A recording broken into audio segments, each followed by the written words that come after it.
estos con joroba provienen del Bos primigenius namadicus. Bien, cuando nosotros tenemos entonces, cuando recuperamos el conocimiento sobre qué razas, sobre qué especies y el origen de cada una de ellas, entonces después viene la intervención del hombre. El hombre, aprovechando las mejores características, o por lo menos las más convenientes para él o para nosotros como humanos, entonces empezamos a hacer selección y después mejoramiento genético. Este es un claro ejemplo de lo que sucede con las gallinas comerciales. Las gallinas y los cerdos, bueno, son de las especies mucho más avanzadas en este sentido, a tal grado que las empresas internacionales tienen patentadas ya estas líneas genéticas y a partir de ellas potencializan la producción animal. A partir de las líneas puras, perdón, una menos, a partir de las líneas puras podemos tener a las abuelas, a las madres, a las progenitoras y hasta el último las razas comerciales. ¿Qué es lo que nosotros compramos entonces? Pues justamente estas razas comerciales que van a ser muy buenas produciendo, pero sin embargo reproductivamente ya no son útiles. Muy bien. Entonces tendríamos o tenemos que conservar el origen de estas razas. Tenemos que enfocarnos a conservar a estas razas puras, las que vimos en el esquema hasta arriba, porque a partir de ellas se van a realizar los cruzamientos comerciales. Esas razas puras en la actualidad son de las más caras. ¿Por qué? Porque es en ellas donde está el material genético intacto y donde se puede desprender toda la selección genética. Dos ejemplos muy claros de cómo esta conservación del germoplasma nos mete en un dilema o presenta un dilema para nosotros como humanidad, y sobre todo en los tiempos actuales, donde muchos grupos sociales están empujando muy fuerte, con un financiamiento muy importante y con cuestiones o con ideologías que distarían un poco de la zootecnia que nosotros practicamos. En ese sentido, el animal que más cercano está al origen del Bos primigenius es el Bos primigenius taurus. El representante de ellos pues son los toros de Lidia. Por otro lado, las gallinas comerciales, dentro de sus ancestros está esta especie de faisán, el Gallus banquiva, a partir del cual de ellos se han hecho los cruzamientos, y muchos de esos cruzamientos se mantienen, entre comillas, intactos en el Gallus domesticus, específicamente en las razas menos seleccionadas, en las estirpes menos seleccionadas que corresponden a los gallos de pelea. Entonces, ¿dónde está el origen?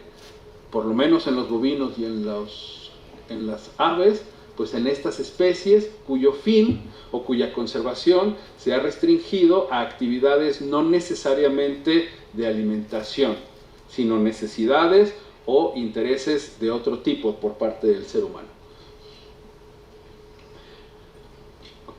Ahorita vamos a platicar sobre las razas y sobre qué es un animal criollo. Para eso tendríamos que entender el contexto de que temporalmente sería incorrecto que nosotros habláramos sobre las razas que llegaron a América. Y nosotros no podemos hablar de razas que llegaron a América por una simple razón, que fue hasta después del siglo XIV que se acuñó el término de raza. Originalmente la raza ni siquiera hablaba, o el término de raza en inglés, ni siquiera se refería a condiciones productivas. Simplemente segregaba, simplemente diferenciaba los animales de acuerdo a su origen y a las condiciones en las que se había desarrollado. Por lo tanto, hablar de razas europeas que llegaron a México en la colonia no sería del todo correcto.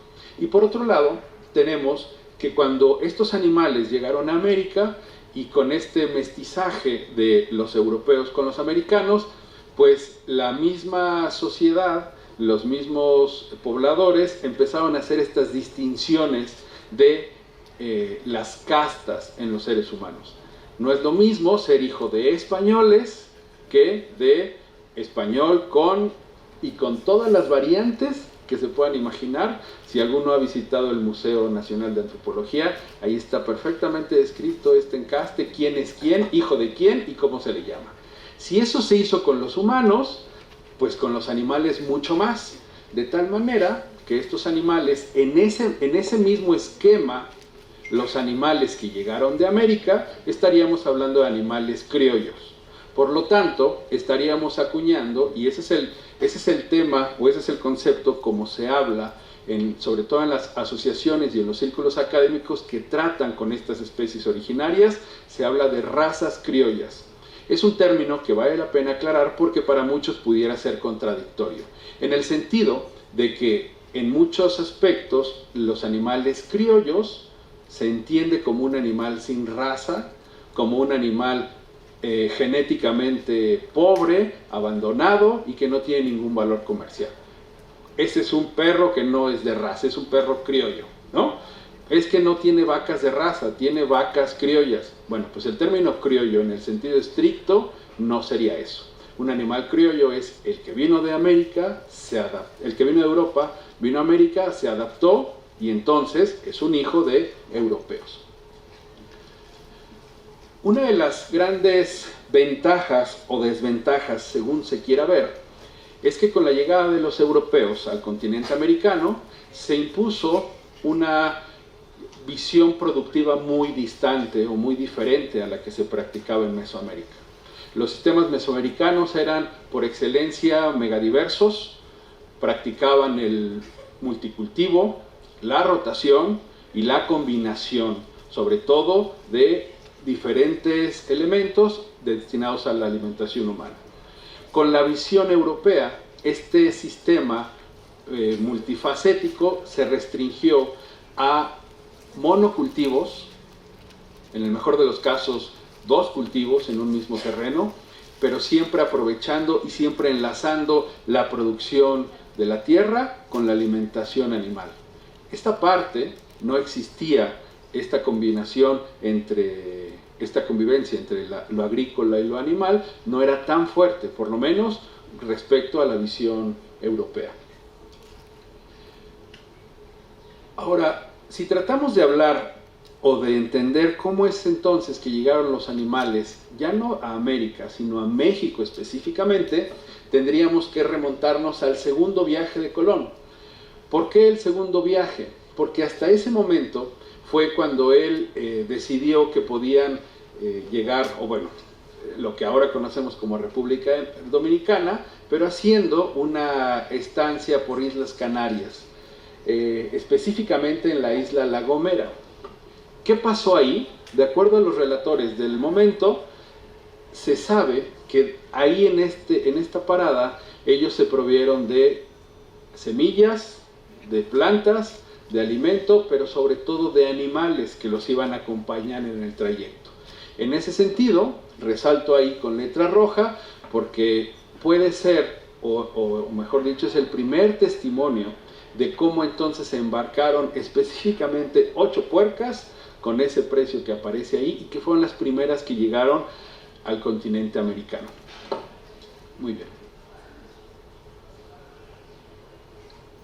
Una vez que estos animales desembarcaron, lo que refieren todos los cronistas de ese momento es que la diferencia en diversidad ambiental, específicamente en alimento susceptible de ser consumido por los animales, fue grandísimo en comparación con lo que sucedía en España, con lo que sucedía en Europa.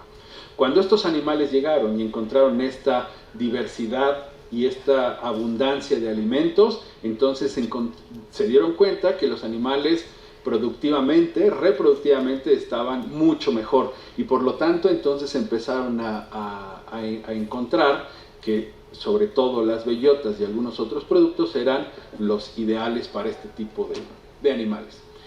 Por lo tanto, podemos considerar que el primer animal que tocó tierra en América, pero sobre todo que fue utilizado de una manera sistemática, fue el cerdo.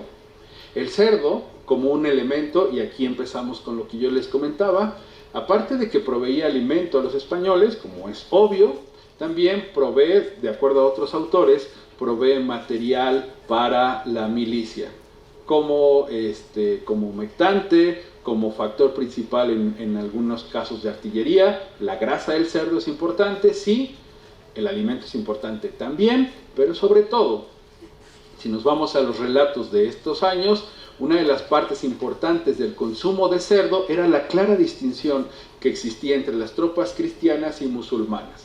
Los musulmanes no consumían cerdo, las tropas cristianas sí lo hacían, y ahí empezaba a haber una clara diferencia cultural y de identidad en el uso de la carne de los cerdos.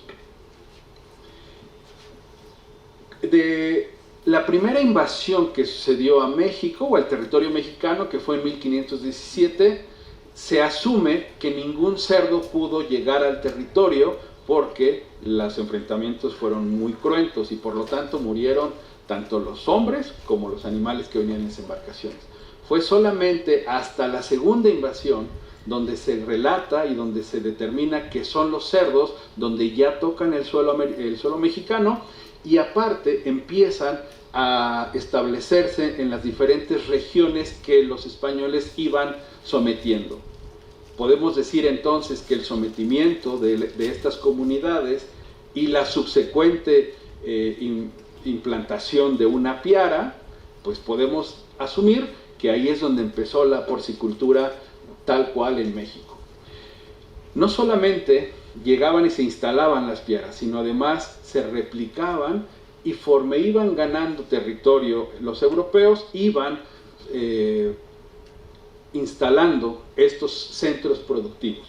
Las primeras granjas porcícolas estarían en este ambiente enmarcadas.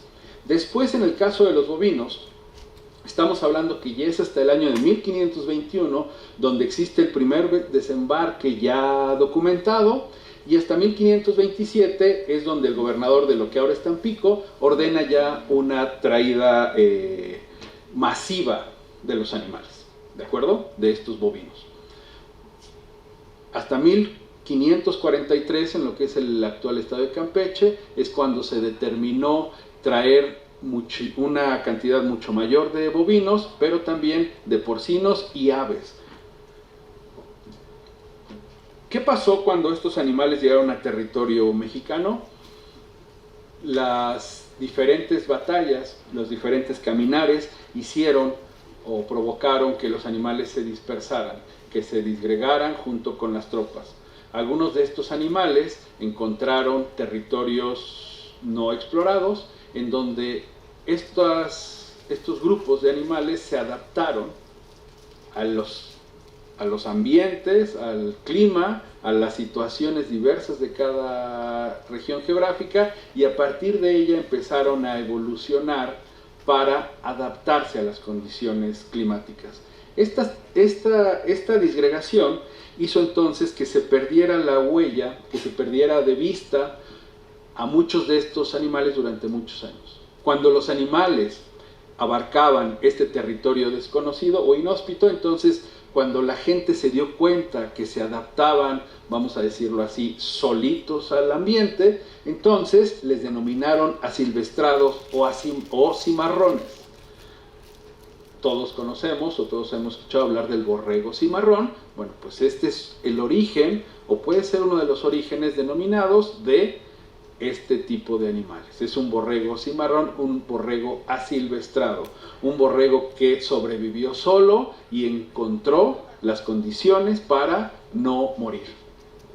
Estos documentos demuestran que las primeras comunidades que adaptaron a los animales asilvestrados sucedieron en Chiapas y en el desierto de Chihuahua. La ganadería criolla en realidad ha abastecido al mercado, o abasteció al mercado de una manera muy fuerte hasta finales del siglo XIX, inicios del siglo XX. Cuando las razas criollas, autóctonas, originarias, empezaron a decaer, fue cuando se planteó por parte del sector productivo, llamémoslo, una necesidad de contar con razas especializadas. Es ahí entonces cuando empiezan a llegar estas razas de una ultra especialización en la producción de alimentos y empiezan a desplazar o a hibridarse con las razas criollas. Por tal razón, la FAO decidió intervenir directamente cuando se dio cuenta que entonces las razas criollas, las razas originarias, estaban desapareciendo. Y suena de manera rápida, suena lógico. Si yo tengo una vaca que produce 6 kilos de leche al día y puedo conseguir una que produce 20, pues es mucho más atractivo. De primera impresión es mucho más atractivo. Una gallina que produce un huevo cada tercer día contra una que produce un huevo o 0.9 huevos al día, pues es mucho más atractiva. Comercialmente es interesante. El tema, lo importante es no perder de vista que este tipo de actividad lo que ocasiona es la erosión de los recursos genéticos originarios, que como ya veíamos son de donde se desprenden cada uno de los cruzamientos actuales. Adelante. En el 2007 la FAO comienza con esta idea de implementar este plan internacional y es hasta el 2017 en donde ya lo toma de una manera mucho más seria, mucho más colaborativa con los países, con los gobiernos, y entonces decreta, o bueno, más bien establece que una de las características y de las características principales por las que se deberían de conservar estos recursos criollos es porque regularmente o casi todos ellos son rústicos, fértiles y longevos. Suena lógico, tiene mucho sentido si consideramos que son animales que, como ya les comenté, sobrevivieron solos y se adaptaron. Se han reproducido en las diferentes regiones de los continentes y lo que está a su mano derecha son de las características más importantes que casi todas, o todas las, por no decir todas, las razas criollas comparten entre sí. Y esto es que son de un tamaño muy pequeño, pelaje corto, de diversas cornamentas, son muy tolerantes a las enfermedades, al calor y presentan arrugas y pieles muy pigmentadas. Esa fue una de las características que se ha encontrado en estas razas criollas planteadas por este plan internacional. Muy bien. ¿Cuáles son las bases que estableció la FAO en este tipo de acciones? Primero, que la diversidad genética se ha agotado, que la dependencia genética es cada vez más limitada, lo cual nos coloca en un grave riesgo como humanidad. Ahora más que nunca nos queda claro que cualquier epidemia, cualquier epizotia podría desaparecer totalmente si los humanos estuvimos en riesgo en el 2019, pues imagínense las gallinas, imagínense los cerdos. ¿Qué va a pasar entonces si las especies o las razas, las estirpes comerciales de cerdos, por ejemplo, desaparecieran?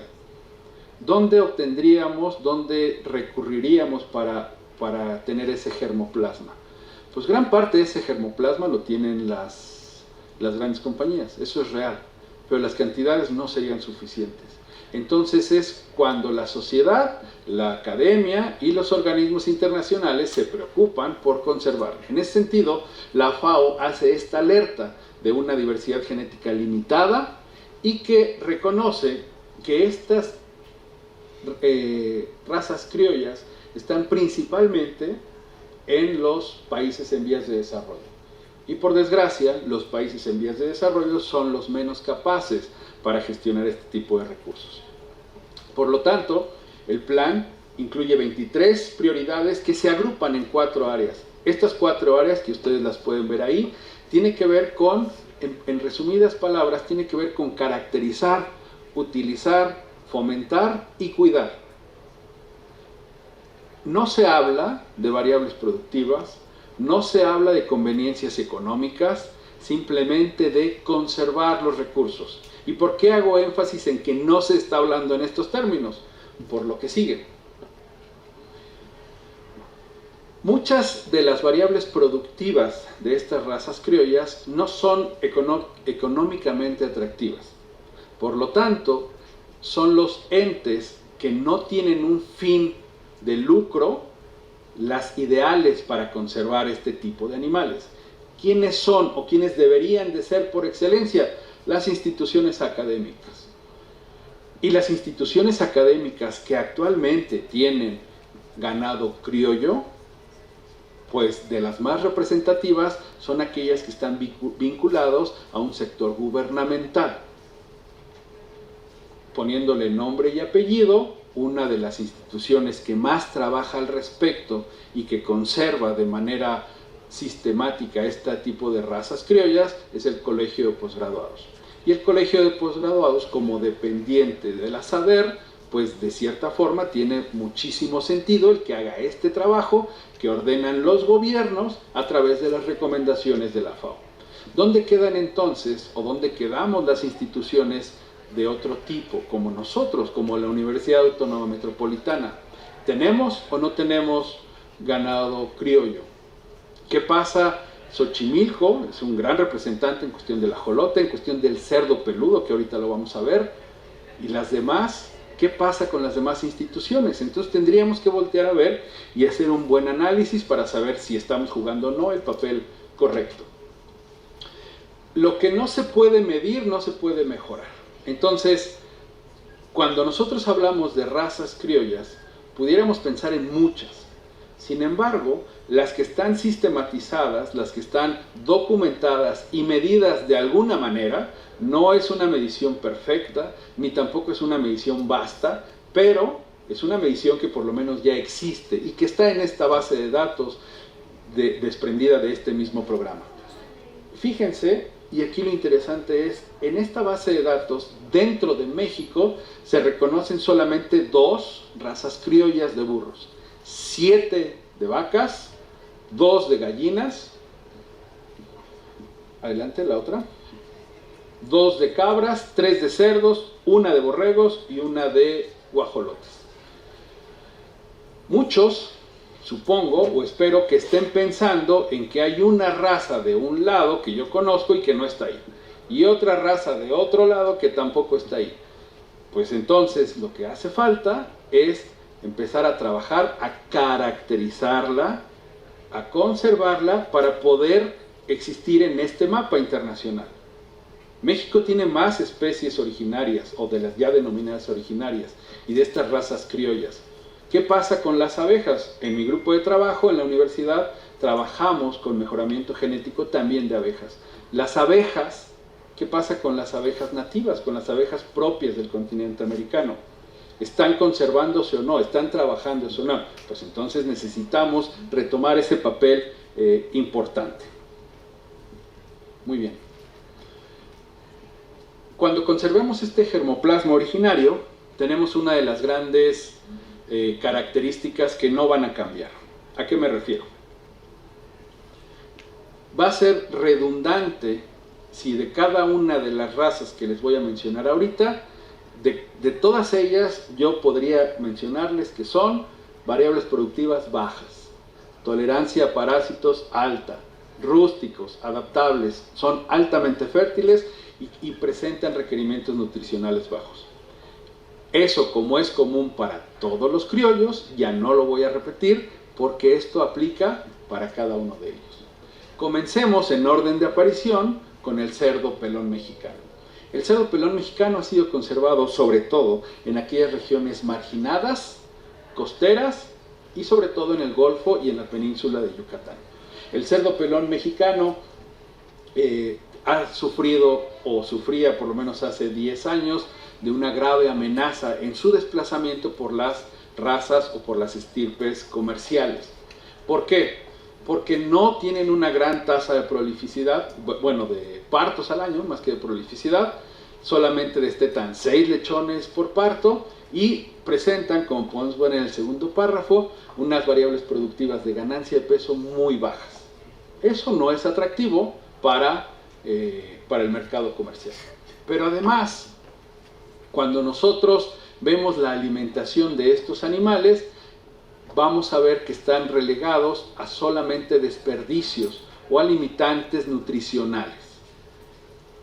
Entonces, una de las preguntas que se hacen diversos grupos de investigación es, estos animales están, vamos a decirlo así, diseñados para sobrevivir con las peores condiciones productivas, sin desparasitarlas, sin darles algún suplemento, sin darles estas dietas tecnificadas.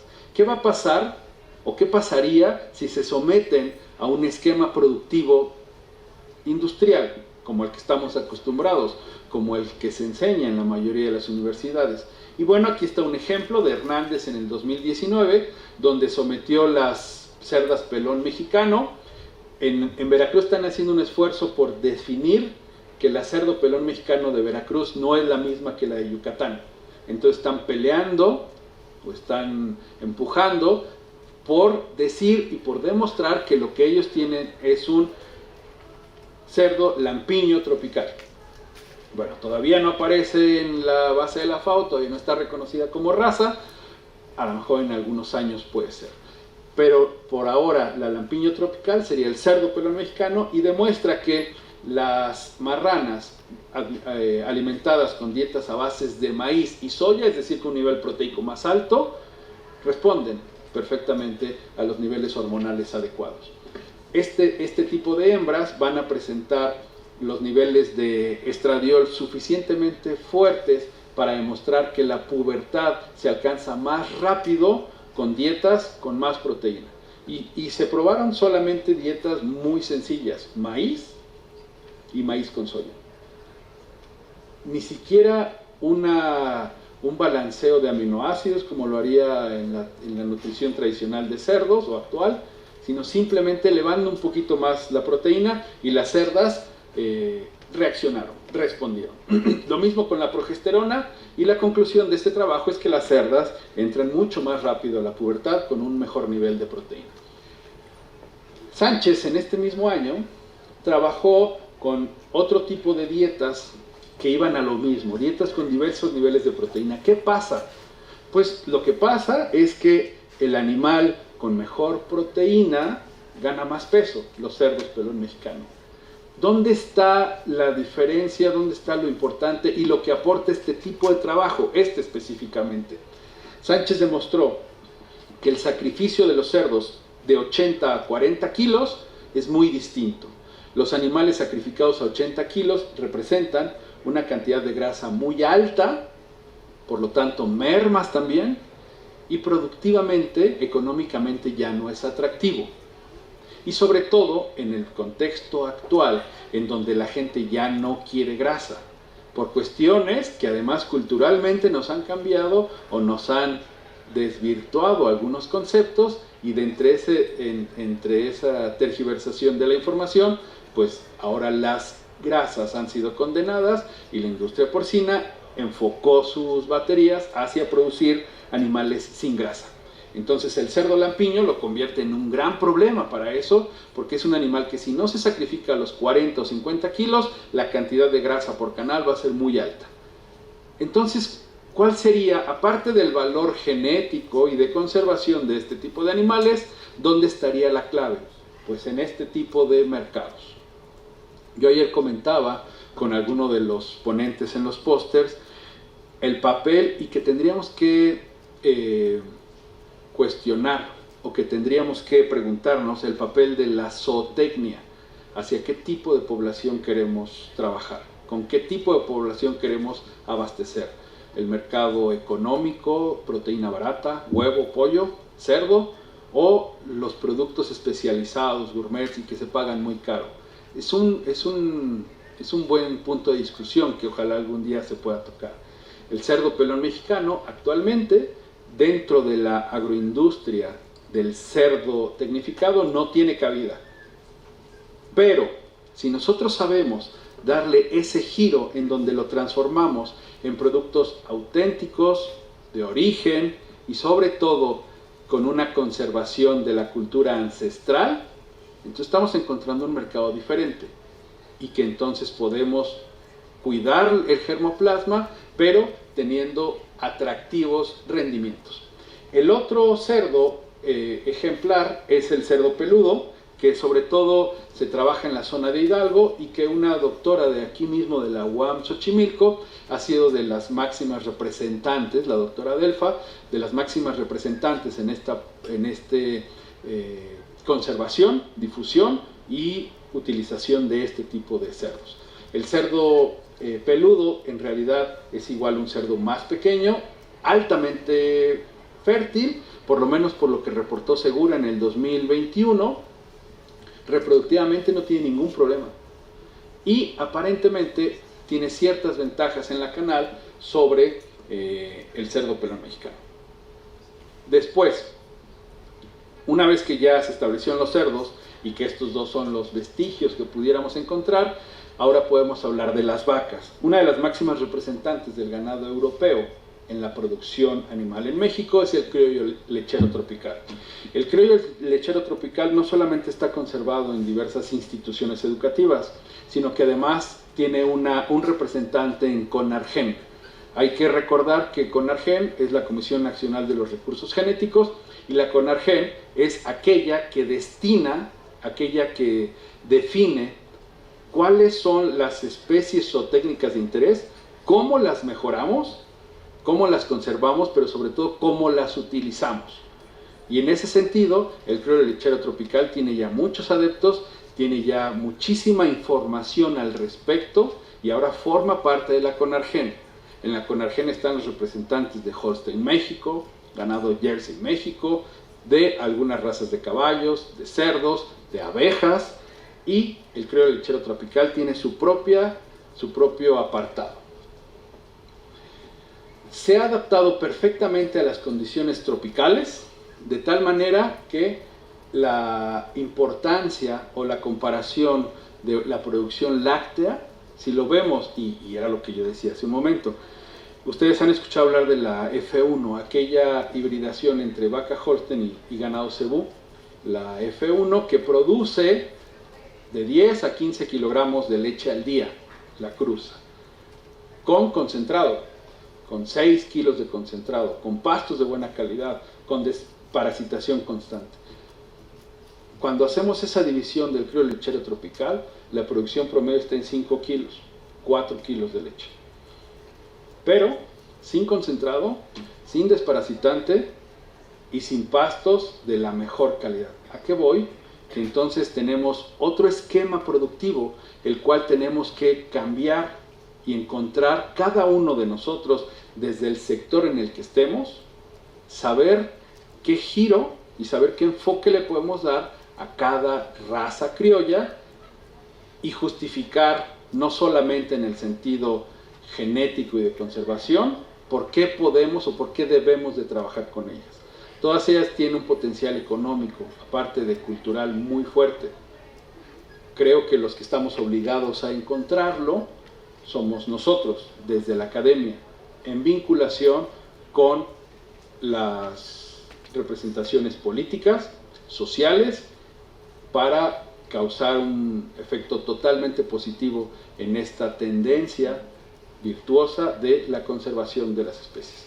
Por cuestiones de tiempo vamos a terminar aquí y si podemos poner la última solamente para de todas las razas de las que hablé hoy y de las que ya no pudimos ver, hay muchísima información en la que ya está en artículos indexados.